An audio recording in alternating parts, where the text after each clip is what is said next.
Hukum hamba adalah khairat adalah mulia. Wala ilzam bisi halin minal ahwal lahu. Yang penjelasan baru ditanya hamba hanya dapat kira sesuatu atau po. Dalam arti kata kita berdoa baik tapu pasti ba Allah Taala berlagi keinginan atau hendaknya. Benar tafwid atau taslim. Walau kitanya tak mendoa kata tentukan ba Allah keinginan kitanya, tapi dalam hati kitanya nak taslim, perasaan serah. Nyolong keinginan lagi nyo. Tapi ujung-ujung kibayanggat barona. Kibayanggat barona Allah menyajrah lagi nabi lagi yang kelum. Najrah ke kibayang jrah barona. Menyo istighfar nyan kan kitanya pergi Allah. Allah juga perintah badanya ke istighfar.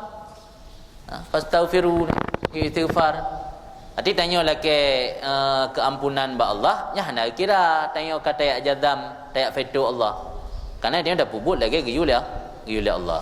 Yang kan dah pubut lagi guyul Allah, tak pastikan saboh-saboh keinginan kitanya nyan yang terbaik menurut kitanya. Karena lah Al-Quran Allah ud'u astajib, ngeperintah doa nak kan ud'u berkaya, ud'u bersukses dalam usaha nak lagi kan. Perintah kita berdoa lah. Anda pegah potrai fi doa kan? Maka karena yang perintah doa, waktu dalam doa baik doa secara umum yang perintah oleh Allah. Maka jika waktu dalam doa baik dah fetu, baik dah tentukan menurut pilihan dia. Terserah ba Allah. Karena doanya ibadat, al istijabah tafaddul wal ikram. Penerimaan dari Allah yang merupakan karunia semata. Menyo istighfar yang tak puput lagi oleh Allah. Main tit. Oman hajat sembahyang cit, tempat sembahyang kah? Kah ada pilih lagi tanya. Nya hana je beda-beda kan. Jadi menyo istighfarnya hana kira tak melaki ba Allah lagi tanya.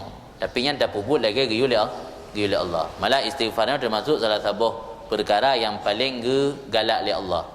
Nah, dua perkara itu syahadah dan istighfar ni. Jadi beda lagi. Yang mana? Kamu yang maksud pertanyaannya lagi kan? Jadi istighfarnya hendak kira kitanya dah pilih menurut hendaknya. Karena istighfarnya tak pubut lagi gehut li Allah.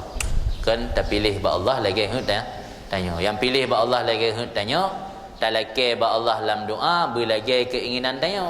Persoalan lain yang istighfar. Istighfarnya kita dalam kategori doa sih, tapi kan doa yang lagi maksud ikut nah.